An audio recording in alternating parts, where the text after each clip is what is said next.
Chers élèves, bonjour, bienvenue à la 32e leçon. Nous allons aborder aujourd'hui les pronoms arabes.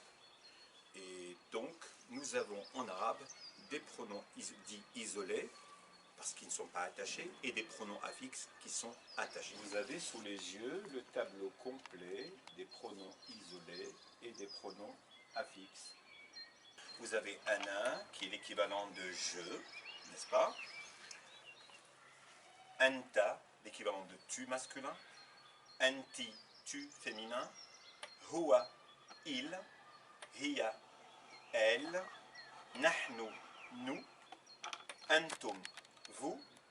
Hum, il au pluriel. Donc voici les pronoms isolés arabes. Alors, je vous pose une question. Quels sont les cas où on utilise les pronoms isolés? En français, on les utilise pour tout. Pour conjuguer un verbe, pour plein d'autres choses. En arabe, nous les utilisons uniquement dans des phrases nominales. Pourquoi ne les utilisons-nous pas d'habitude, en général, je dis bien en général, même s'il y a des gens qui le font, dans des phrases verbales? Parce qu'en arabe, les verbes contiennent des pronoms, des lettres pronoms. Au début pour les phrases nominales, pour les verbes au présent, et à la fin pour les verbes au passé. Mais nous n'avons pas besoin en réalité d'un pronom isolé pour conjuguer un verbe.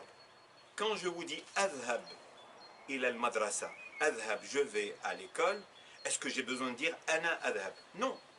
Si je peux le dire, mais peut-être pour des raisons de style, pour insister, pour dire que c'est moi, pas un autre. Ana adhab ila al-madrasa. Laysa anta, pas toi. Ana adhab ila al-madrasa.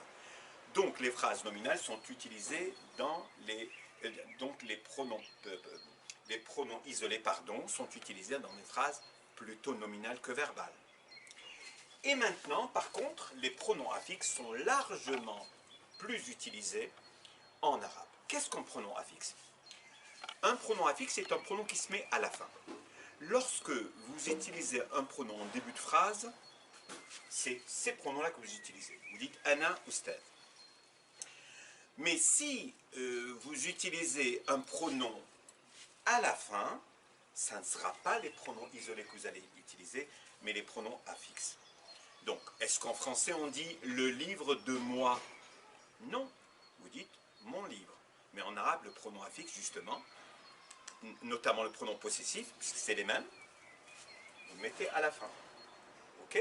Donc, le livre de moi, kitab, vous n'allez pas dire kitab ana, non. Comme ana est à la fin, donc il va se transformer en pronom affixe, vous allez dire kitabi. Et là, pourquoi j'en ai mis deux? Parce que lorsqu'il est attaché, pour dire moi, lorsqu'il est attaché à un nom, vous mettez i à la fin, kitab, kitabi, le livre de moi, mon livre. Mais lorsqu'il est attaché à un verbe, ça ne sera pas i, ça sera ni. Par exemple, prenons un verbe. Ya'rifu, il connaît. C'est un verbe qui veut dire il connaît. Ya'rifu.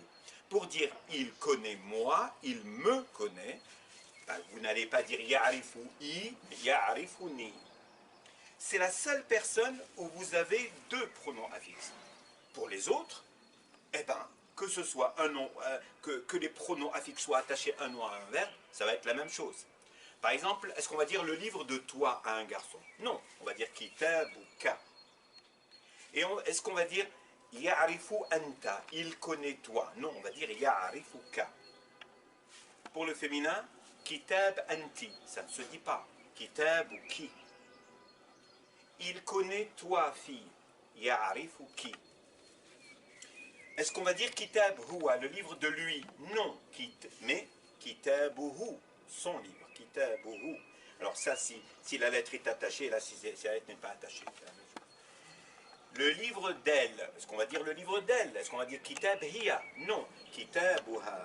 Tout ça parce que les pronoms sont à la fin. Ce ne sera pas des pronoms isolés, ça sera des pronoms affixes. Est-ce qu'on va dire le livre de nous? Kitab nahnu? Non, on va dire kitabuna. Est-ce qu'on va dire il connaît nous?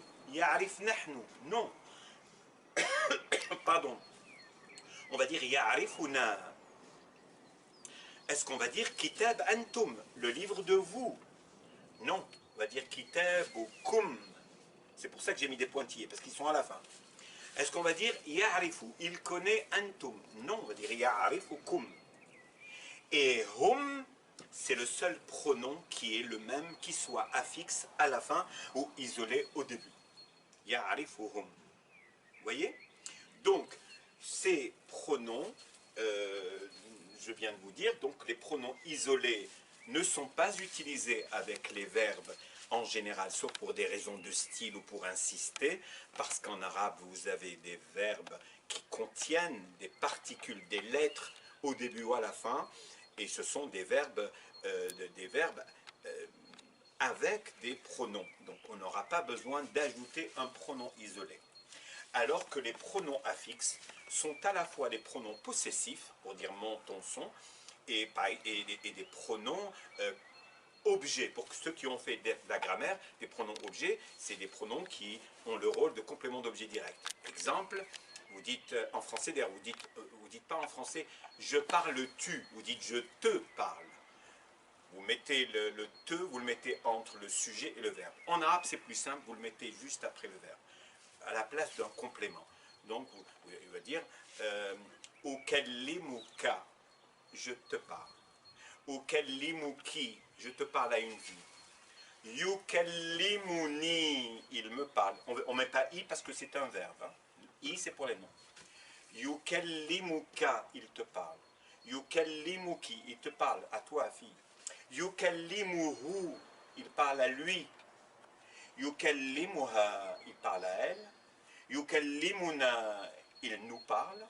Yukallimukum, il vous parle. Et yukallimuhum, il leur parle. Et si je dois vous conseiller d'apprendre en priorité quelque chose, apprenez les pronoms affixes. Il faut que vous sachiez par cœur, pour chaque pronom isolé, quel est le pronom affixe qu'on doit mettre à la fin qui correspond à chaque pronom isolé. Ana, qu'est-ce qui correspond à ana? C'est i quand c'est attaché à un nom et ni quand c'est attaché à un verbe. Qu'est-ce qui correspond à anta, tu masculin? C'est ka qui correspond à un nom et à un verbe, aux deux. Anti, qu'est-ce qui correspond comme pronom affixe au pronom isolé anti, toi, tu, féminin? C'est qui. Qu'est-ce qui correspond à huwa? C'est hu. Qu'est-ce qui correspond à hiya? C'est ha. Qu'est-ce qui correspond à nahnu? C'est na. Qu'est-ce qui correspond à antum? C'est kum. Et qu'est-ce qui correspond à hum? C'est le même, c'est hum. Voilà, je vous fais confiance, il faudra absolument apprendre par cœur ces pronoms-là parce que c'est fondamental. Alors maintenant, il y a des pronoms que je n'ai pas mentionnés parce qu'ils sont moins utilisés. Je n'ai pas mentionné les pronoms du duel et les pronoms du pluriel féminin pour vous donner une idée, mais je ne vous demanderai pas de les apprendre par cœur parce que priorité aux choses qui sont les plus utilisées, je vais vous écrire tous les pronoms arabes avec ceux qui sont duels quand on parle de deux personnes, puisqu'en arabe deux personnes ça n'est pas un pluriel, quand on parle de deux personnes et le pluriel féminin qu'on utilise la plupart du temps, ce sont ana pour je, anta pour tu masculin, anti pour tu féminin, huwa pour il, hiya pour elle, nahnu pour nous, antum pour vous, et hum pour il au pluriel. Nous n'avons pas l'habitude de trop utiliser dans l'arabe de tous les jours ceux du duel, les pronoms du duel et le pronom du pluriel féminin. Parce qu'en général, comme dans d'autres langues, notamment le français, lorsqu'il y a le masculin et le féminin mélangés, c'est toujours le masculin qui gagne, comme on dit.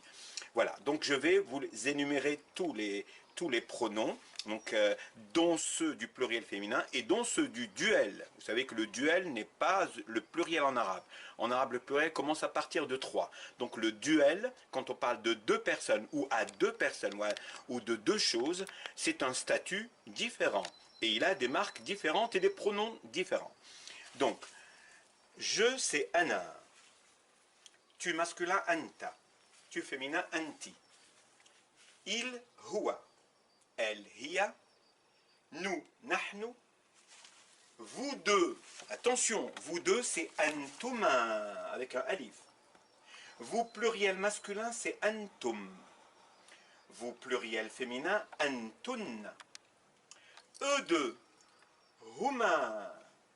L2, huma, c'est la même chose. Eux tous, pluriel, hum. Et elles toutes, hun. Donc si on compte, 1, 2, 3, 4, 5, 6, 7, 8, 9, 10, 11, 12, 13.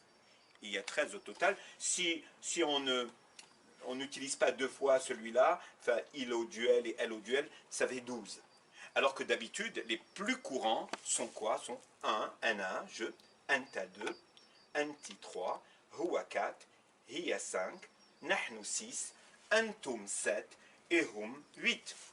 Donc, il faudra apprendre 4 autres pronoms, mais ça va arriver, on va les aborder dans des cours qui vont venir. Pour l'instant, contentons-nous d'apprendre par cœur les pronoms, les 8 pronoms isolés et les 8 pronoms affixes qu'on met à la fin, les lettres qu'on met à la fin, dont il a été question quelques minutes avant ça.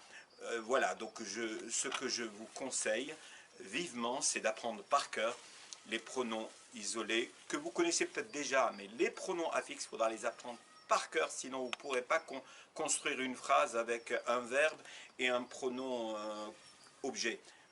Ya'rifuhu, il le connaît. Comment vous allez dire? Ya'rifuhu, ça ne se dit pas. Voilà, donc je vous remercie pour votre attention et pour votre assiduité, parce qu'il faut être assidu, il faut revoir plusieurs fois les cours. Ce sont des cours qui sont courts, qui ne sont pas longs, donc d'où l'intérêt de les voir à plusieurs reprises pour pouvoir en garder quelque chose et renforcer ce que vous savez déjà. En révisant de temps en temps ce que vous avez déjà vu, ça vous permet de renforcer les connaissances que vous avez déjà. Je vous remercie beaucoup et je vous souhaite une excellente fin de journée et je vous dis à très bientôt. Au prochain. Construire l'impératif, il faut connaître le présent des verbes. Connaître la lettre du milieu au présent est fondamental pour construire l'impératif. Donc, ذهب, اذهب. Donc, le alif.